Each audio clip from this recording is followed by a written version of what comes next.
Insecurity is one of the major challenges affecting many Nigerians, and the southeastern part is not left out, as the number of affected lives has raised concerns. Many stakeholders and security experts are of the opinion that soft or non-kinetic approach is a plausible mechanism that can be adopted in solving security challenges currently bedeviling the country. Nigeria's Vice President Kashim Shettima has also given his nod to the adoption of a non-kinetic approach, which includes cyber warfare, psychological operations, amongst others, towards tackling insecurity in the southeast zone of the country. Now, the Vice President spoke when he received a delegation led by the Deputy Speaker of the House of Representatives, Benjamin Kalu, on a courtesy visit to the presidential villa. Now, joining us in our Abuja studio is the Director, Programs of Peace in Southeast Project and former Deputy Chairman, Human Rights Committee of the 9th National Assembly, and he's also a former National Coordinator in Nigeria of the Subject to Citizen Program of the Africa Alliance of YMCA, Honorable Kalu Simon Elisha. Good morning. Thank you for joining us. And still in our Abuja studio, we have the Director of Media, Peace in Southeast Project, Mary Ikoko. Good morning as well. Thank you for joining us. Good morning. Thanks for having me. Okay, let me begin with you, Honorable Elisha. One will wonder, for someone coming from Gombe State, if you understand the dynamics of security in that region is totally different from the matters of the Southeast. And so one begs the question, if you understand, or one begins to wonder how it is that we have come to this conclusion that a non-kinetic approach is what is needed to addressing the security challenges bedeviling the Southeast. Well, thank you very much for having me in your studio today, and thank you for your reference to where I actually come from. But I think what is important is that what affects one region of the country affects every part of the country. And my background has been in the civic space and community development. When you talk about insecurity and you look at issues and you give them the generic term of security or insecurity, it limits the extent at which non-kinetic approaches could be very effective in resolving the issues that are. If you look at, you mentioned where I come from, the Northeast, that was engulfed with quite a number of issues in the last decade. It has a name. It's not just a generic term of insecurity. It's actually started with Boko Haram insurgency. So it has a particular name you can attach to it, and then you will be able to identify what those causes are and be able to resolve those issues. And taking it to the Southeast, I would like to actually look at it from a solution-based approach rather than giving it the generic name of insecurity.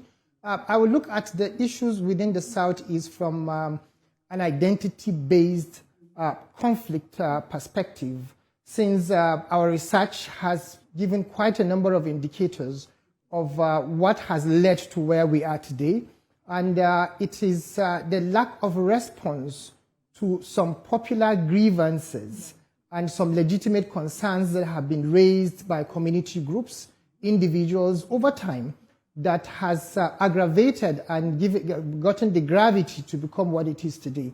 So having understood that these are the issues and these are what led to where we are today, it is best if we see it from an identity, give it a name, and then begin to solve it from that point of view, because insecurity is broad, and insecurity doesn't have a specific face to some of the issues that you actually have. So you need to begin to identify these problems and then profile solutions that gets to give the peace that we all desire for that particular region. So for me, I feel the Southeast is struggling from an identity-based conflict rather than just the generic name of insecurity.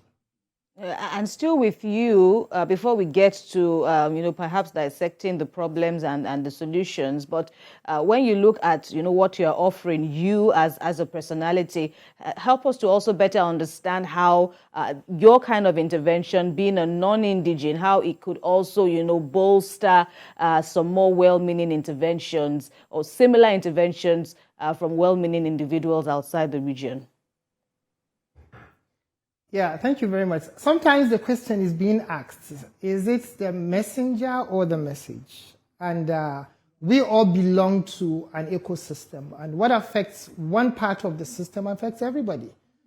If I don't rise today and speak for the issues that affect the Southeast, tomorrow it could be my own community, and it could be myself as an individual, and I'll need someone to also speak out for me.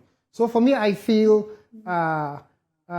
a flap of the wings of a butterfly in the Southeast has an effect for me in Gombe. So I think it's a matter of concern. Moreover, if you look at the structure of the people that constitutes the southeastern region of Nigeria are largely Igbos. And hardly do you go to any part of Nigeria that you don't find a good percentage of the Igbos resident within there. So if anything affects them there, it also affects us where we are. For example, in my own village, that has been a very remote village until recently that we had access road, we still had Igbos who were born in my village. This is how vast and widely spread they are within Nigeria. And whatever concerns that region affects the country economically, and it affects it politically as well. All right, let's move over now to Mary Ikoku for her perspective on this matter. She is the Director of Media Peace in Southeast Project. Now, Mary, there's been several approaches to addressing this matter of insecurity, but according to Honorable Elisha, the identity crisis or the identity matter in the Southeast, we have seen governors of the various states in the Southeast put some measures in place, but not much has been seen because a majority of persons says it's not addressing the root cause of the matter that we have seen degenerate to what it is right now. How much of a difference will this non-kinetic approach make? Thank you very much. I really like the way you approach this question in the sense that there have been several other approaches to solving the problems of the Southeast and every other part of Nigeria that have been bedeviled with whether it's identity crisis, whether it's civil unrest, terrorism, banditry, IPOB, whatever it is that people are agitating for. There have been several measures. But you may ask me what's the difference that Peace in Southeast Project is bringing to bear? It's pretty simple. The fact is that they've been, you can understand that, first of all, that what the region is, there have been demands from various communities in the region, and those demands mostly are legitimate concerns of the people. How do you address those concerns? Is it by letting it to fester, and then when people start carrying arms, well, then you now send military to the region? Military is also good to contain crisis in such war-prone areas. But the activities of this military is also very important as to how they are able to deal with the civilians in those parts of the country. The government has tried, of course, right now we've seen government has used military approach. There have been political will in the area to say, how do we address the issue? And the military, you can understand that the barrel of the guns, it doesn't talk. They don't talk. And military interventions, the military does not negotiate. Negotiation is not part of their modus operandi. But there may be something else that works. And that's why what we're doing at PICE-P is saying, hey, let's tweak it a little bit. Can we look at a non-kinetic approach to addressing the issues in Southeast? And this approach is critically looking at the culture of the people to say, how do these people respond to issues?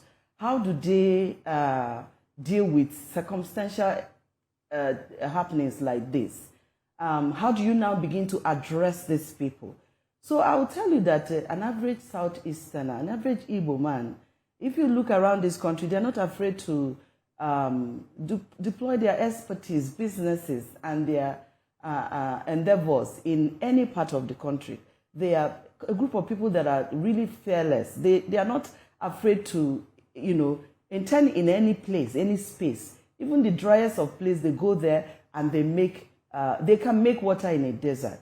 That's the group we are talking about. And this group of people aren't easily intimidated. And that's why you can see, even with the consistent military forces that have been in that region, it kind of emboldened. This is my personal opinion. I think that it hasn't even it has its own impact in the sense that it has kind of maintained a relative peace in the region. And that's the military approach. But you also have the idea that the military will also need to understand that they are dealing with civilians, harmless people in that region. So the intervention may be tweaked, done a little bit differently.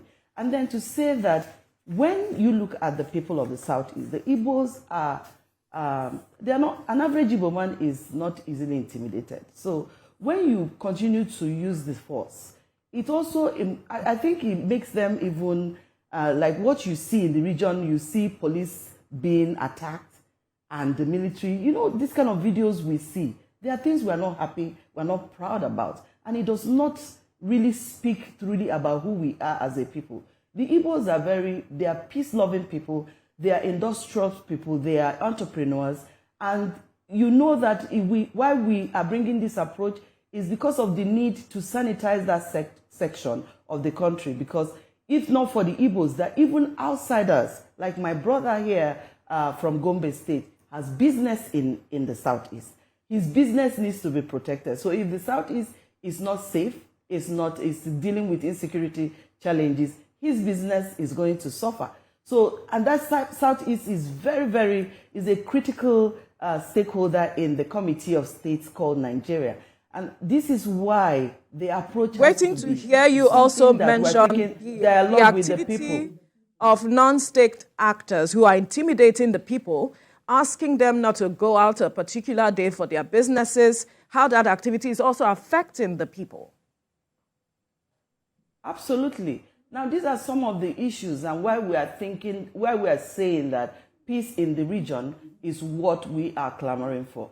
And I'll tell you why. Because you've seen is from bringing in a military approach to people now carrying arms to say they are really saying no. They are going about, including stopping your brothers and sisters from going about their legitimate businesses every Monday, i.e. the sit-at-home movement. And you can also say that if we look at it from a historical perspective to say, how did the sit-at-home thing even start? They used to do a peace walk or something every Monday or something like that. But the government at the time prevented them, it stopped them. And when you stop peaceful protest, they now say, okay, we will sit at home. But it is not to say that we encourage that, because our people are losing billions of money. The transportation business, which we are ubiquitous in, we are very, very big on. Aviation sector, we don't have flights to the Southeast reasonably on Monday. We can have at certain times, but the transport system, like people who fly from Lagos, Kaduna, Sokoto to the Southeast, that part of business is shut down every Monday. Transport companies losing tens and thousands of billion naira every once in a week. And you know that our people are also Christians, so we reserve Sunday for church. So the other day we have to make that big money is Monday is business for us. We are business people. So the activities of non-state state actors. It is something that we frown at, but also to look at what is the root cause. And that's what Peace in Southeast project is looking at, having a holistic view. This is coming from a place of a research finding, which we had, the group had engaged the IRI and other civil society group who have done research months on the Southeast. And this is not coming from a flash out of the pan kind of conversation. It's coming from a deeper place. It's coming from a research finding. There are database analysis as to addressing the issues. And we feel, and PICE is looking at, that a non-kinetic approach will solve the problem of the region. And this non-kinetic approach is also taking into cognizance of the culture of the people. How do these people behave? What are their behavioral patterns to say engage them, dialogue with them, and then have a better understanding of what their issues are, addressing their issues, and begin to look at ways that we can solve the unrest and then bring back Southeast to the glorious past it used to be. And that's pretty much what Peace in Southeast project is about.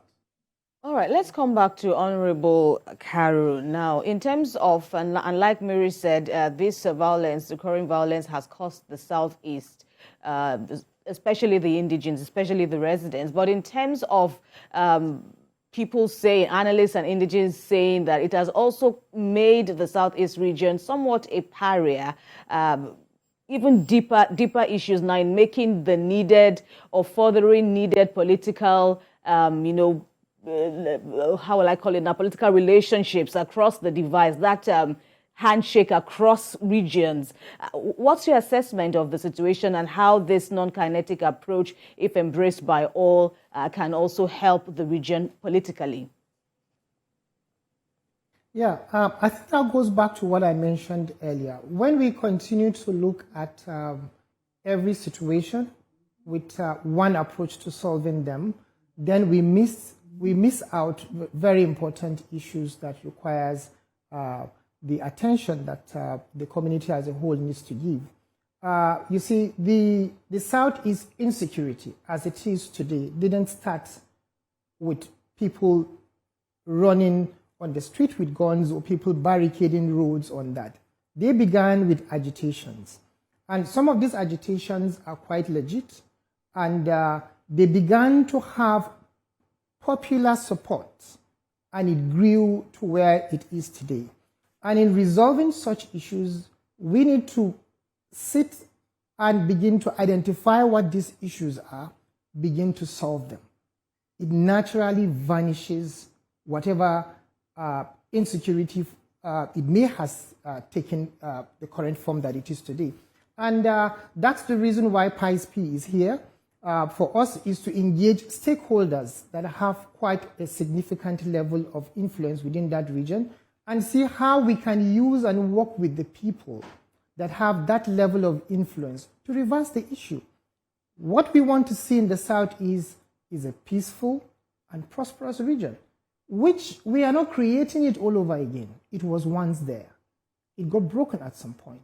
And we feel that there are stakeholders within the governance structure. And what is actually missing there is that a lot of times, probably because of our long military governance, the quickest approach to every form of grievances that people may actually bring to the table, because there hasn't been established grievance procedures or structures where people could actually go to resolve their issues. The military approach in the time past has crippled those local and traditional means of resolving problems. Because if you go back the traditional way, we have structures that existed within our local communities, that conflicts and grievances are being resolved within those structures. But the long militarized governance we had for decades actually corroded those systems. And that's the reason why even today, we have been conditioned in such a way that wherever there is a conflict, yeah. All right. Apologies for interrupting your line of thoughts. I just wanted you to, specifically address the question I asked earlier about in terms of the socio-political impact, how this violence, this recurring problem, has also kind of isolated the region, the Southeast region, from further development, further partnership across the region with stakeholders, with partners across the region. Do you agree or not? Well, it is very obvious. It's a very obvious issue on the table. The influx of people to the Southeast has dropped significantly. Political activities have also dropped significantly. Social association, meetings of cultural groups, businesses have also dropped to that extent. But that's why I am actually talking about solutions. We all understand that this has caused us problems. How do we get to reverse that? The Southeast has been a booming region in Nigeria, and we need to work with the stakeholders who are within there. One thing we need to understand is that there are groups that are still resident within the Southeast that have great influence. And the best the government can do is to work with these non-state actors. We have had a long stay of one-way approach, and that's government working directly with the military or with the security personnel to solve those issues. Meanwhile, there are other opportunities, there are other openings that creates a window for dialogue, that creates a window to strengthen and consolidate our democracy. We cannot continue to talk about democracy when other forms and agents within the system continues to be eroded, because we have not established that system to actually provide a platform for resolving grievances. Okay, let's quickly move over to Mary now. The critical to the success of any approach is the matter of trust, which is the elephant in the room. And just yesterday, there were reports by the social-cultural group Ohana Zendigbo saying that two Southeast governors, senators, this is an allegation, two Southeast governors, senators, and Igbo leaders were working against Nnamdi Kanu's release, and they have threatened to expose their identities by December the 15th if they continued on this path. We also remember that the arrest and detention of Nnamdi Kanu was also part of what fueled the crisis, the security crisis in the region. I'm wondering how this non-kinetic approach is also looking at the matter of building trust between the people themselves first. Then we now look at perhaps the government and every other person. Oh, great. Yes, trust deficit would do a lot more harm to Project PISP than anything else. So trust and, building trust and getting the buy-in of all relevant stakeholders is also very critical to the success of the project. So yes, I agree with you, and that everybody needs to be on board. But what interesting thing, or what is very important, is the fact that right now, the Peace in Southeast project is receiving a very huge acceptance across board. It's received acceptance from the executive, from the legislators, and I just need to add that this whole initiative was conceived by all the legislators from the Southeast, led by the Deputy Speaker, Right Honorable Benjamin Kalu. And they're not stopping at that, but also to say everybody, every big man that needs to be brought on the table to see to the success of this project will be reached. And I can tell you that people are also even reaching out on their own without waiting to be reached, because of the importance that they place on this issue of peace in the region. No business can thrive in the Southeast without peace. There will be no development without peace in the region. And there will be, you think about building critical infrastructure, they won't stand if there is no peace. Because you build all that, When there's disruption, destruction, it destroys everything. So peace is better. Peace is what we need. And the Southeasterners are not known for violence at all. We are not violent people. And this initiative is to address the core of our people. This initiative is also addressing the issues, the key issues that amplifies the insecurity in the region. Yes, you've touched on the release of Kalu and all of that. Let's also understand that even this 10th Assembly, the legislators from the region, have also been in the forefront, including Benjamin Kalu. Has also been in the forefront. You can hear the one from Abia, is it to Umahia? I can't remember. There's a representative, a member there who is constantly also making those demands on release of Kalu. But that's just one aspect of the entire project. But the thing is that it is how you pursue peace, the level of dialogues that you want to engage in. And I know that this is a listening government. And I know that, I mean, you did mention that there was a big endorsement by the presidency, i.e. the office of the Vice President, to the peace initiative. That is quite telling. That is a big deal, if I may add.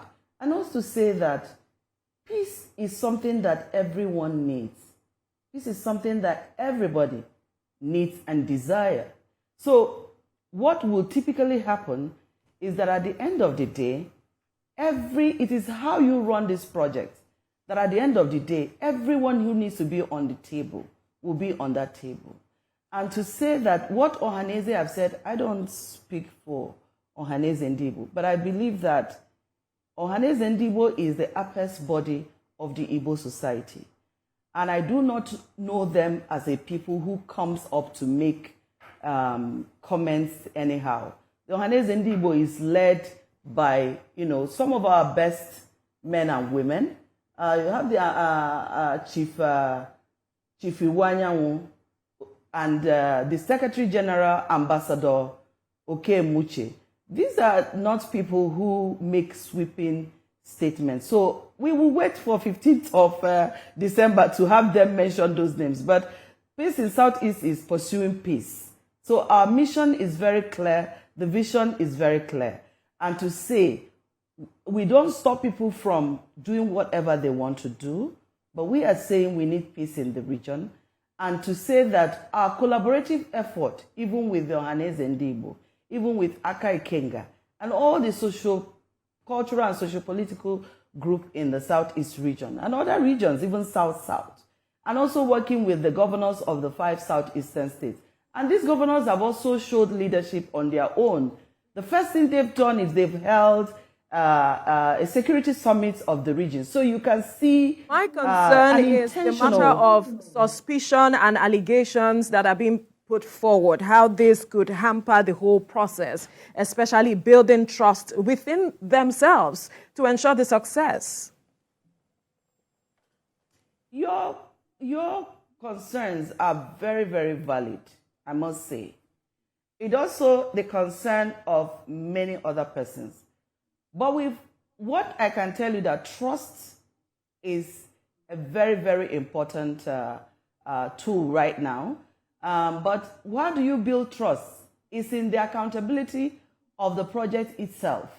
If people are not showing true leadership, and we've already been gathering momentum where we've seen the number 6 man also leading from the front line to say, we need this peace to happen. And anything you guys need to make it happen, I will provide that. So he's been playing that pivotal role. I think you will begin to find that trust when more people also come on board. When you begin to see even the same Ohaneze Ndigbo telling you that they support the peace initiative. When you begin to see the governors of the Southeast region saying we are working towards peace in the region. And then you will also need to see justice being done for people who have been dealt with in the region by the government.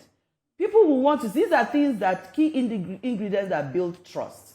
when people begin to see the federal government showing interest, or federal government, it may even dovetail to a time where the leadership of this country will say, now it's time to have that conversation with the non-state actors. But let's not forget something.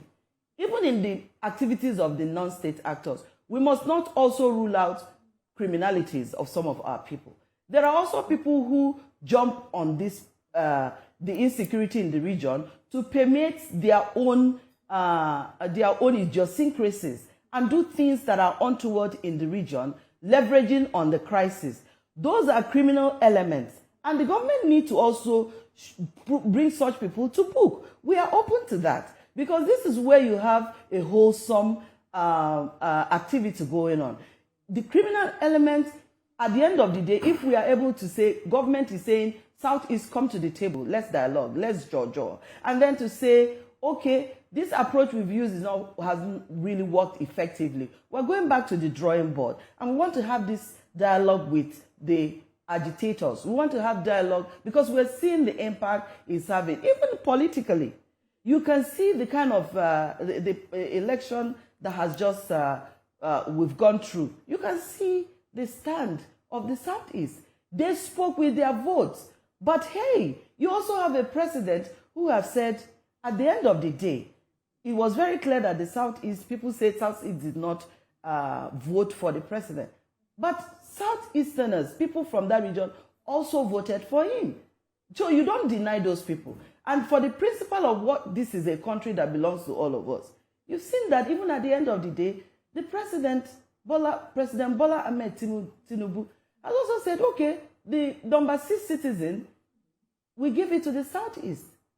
The 10th National Assembly has elected their leadership and still gave the, elected a Southeasterner into the office of the Deputy Speaker, which is the number 6 citizen of the country. But you may say that we also have lopsidedness in the appointments, which are some of the things people are also agitating against. So we want to begin to see the government addressing those issues and also having, having conversations, meeting relevant stakeholders, dealing with the issues from the root causes and with the view to addressing them. With the whole idea is this is a solution-driven conversation. This is a solution-driven project. So we're not overlooking all of the issues that are there. Allow me to take you up further on this before we switch to Honorable Kalu.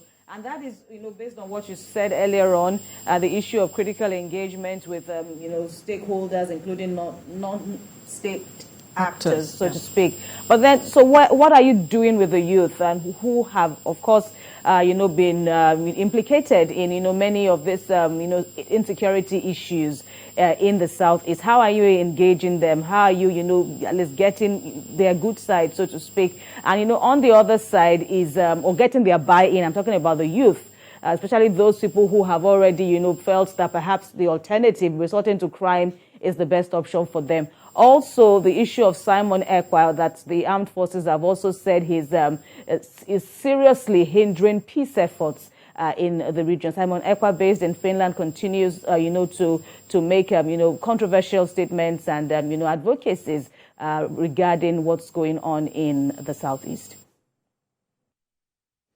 And this is a multi-bullet question. Yeah. Okay, let me just say that, let me take it from the first question, which is how we are engaging the youth in this project. Let me start by saying that this project actually have done its stakeholders mapping and have identified all the relevant stakeholders, and the youth also forms those stakeholders, and at a very incredible level.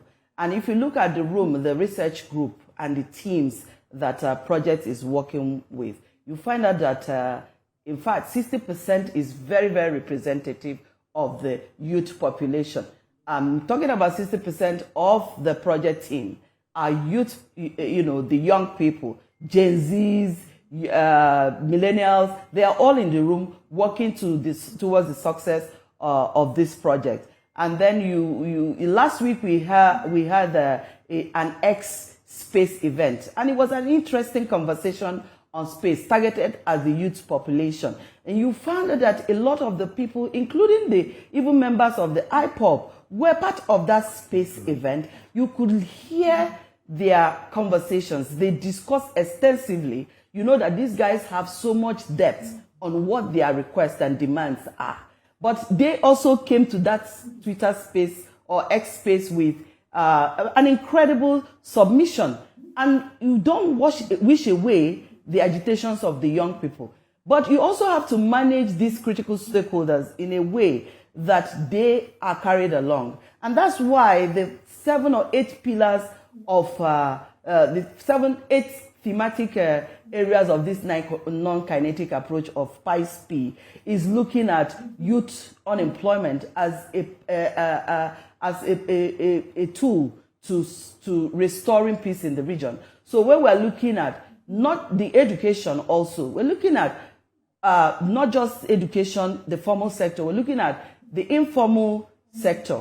We've had this age-long process of Eba Boy, what you call the apprenticeship scheme of the Southeast region, where the young men go and learn a trade with their oga and then become their own bosses after a certain period of time.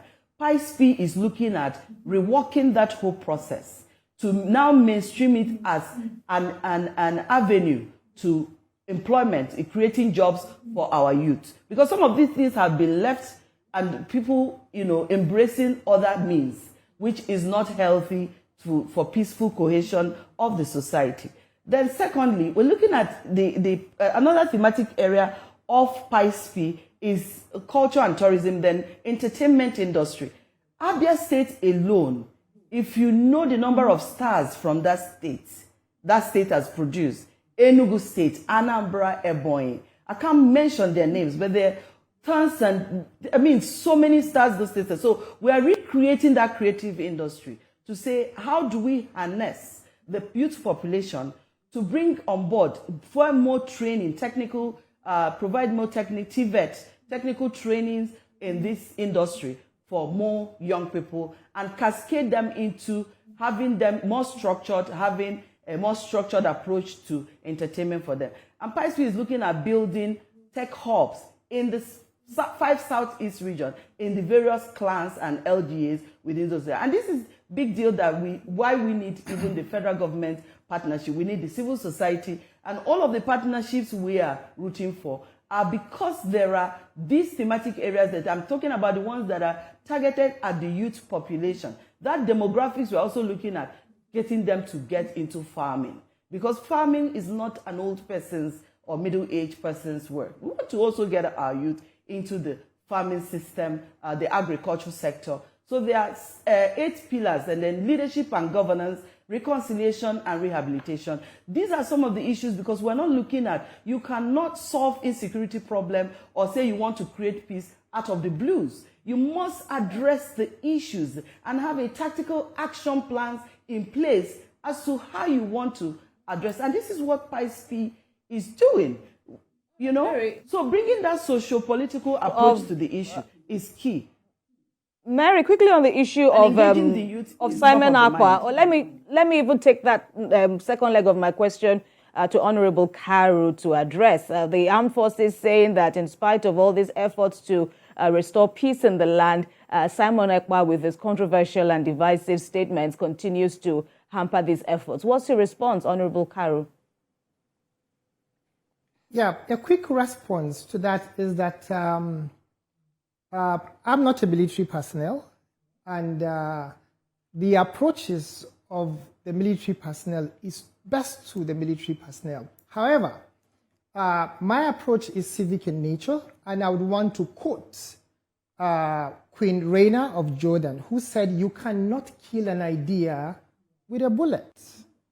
And if Simon Ekpa is somewhere in Finland and not shooting the gun, but speaking in words, then the best way to manage Simon Ekpa is also speak in words and create platforms that actually speaks to the mind. How is his influence growing? speaking on the grievances, the popular and legitimate grievances of the Southeast. Take away these grievances, solve these problems, and you do not have the likes of Simon Ekpa regenerating even in the near future. We have conditioned the minds of our young people to think in the direction of those ideas that have been prevailing with some level of legitimacy whenever they talk about some of these grievances in the Southeast. And that's the reason why our research has indicated and has given us 30 very influential groups within the Southeast. On what these grievances are, quickly. Yeah, these grievances are actually, there are quite a lot of scholarly articles, just as I have mentioned in the past. The Southeast has spoken largely on the level of marginalization in terms of representation in government, appointments, infrastructural development, low infrastructural development within the region, poor governance, and a lot of sentiments that are being revealed from the Southeast. And when these experts will tell you that every region is seemingly facing one level of marginalization or the other, and they also have leaders who are governors and all of that. Yeah, every region speaks to that extent. I can also have that from my own region. But what is concerned here is we are talking about the Southeast, and the narrative is on those grievances that have been spread by the people from the Southeast. And we need to solve these problems as they come. So regardless of, people will always speak from the context of marginalization. It's a democratic setting, and you always have majority and minority. But good governance requires that, yes, the majority has it, but then with the voices of the minority also brought to inclusivity. So for me, what I feel and what we have on record based on our own researches is working with these non-state actors, empowering these non-state actors, and using those as, using the Southeast as a point of scale-up. Whatever is being achieved successfully in the Southeast could also be a point of reference to use and also expand it to other regions in the country. So for me, I feel, based on the 8 pillars that we have, just as my colleague has also responded to that extent, if you take, for instance, industry and commerce within the region of the Southeast, has... All right, Mary, your final word on this quickly in 30 seconds. How your organization intends to hit the ground running? Well, PICE is hitting the ground running, first of all, by opening up conversations around the issues of insecurity and also addressing all of them, and then with the view of proffering solution and then engaging all relevant stakeholders. And these stakeholders we have been able to map out the presidency, the legislators, the judiciary, the governors of the 5 states as the A-level stakeholders we must engage. We also have the civil society group. We have the clergies, the traditional rulers, and the youth population, women and children, women and girls. So all of those are conversations we must have with them. Thank you, Director of Media Peace in Southeast Project, Mary Ikoko, as well as the Director, Programs of Peace in Southeast Project, and also former Deputy Chairman, Human Rights Committee of the 9th National Assembly, Honorable Kalu Simon Elisha, for your time on the program. Thank you. Thanks for having us.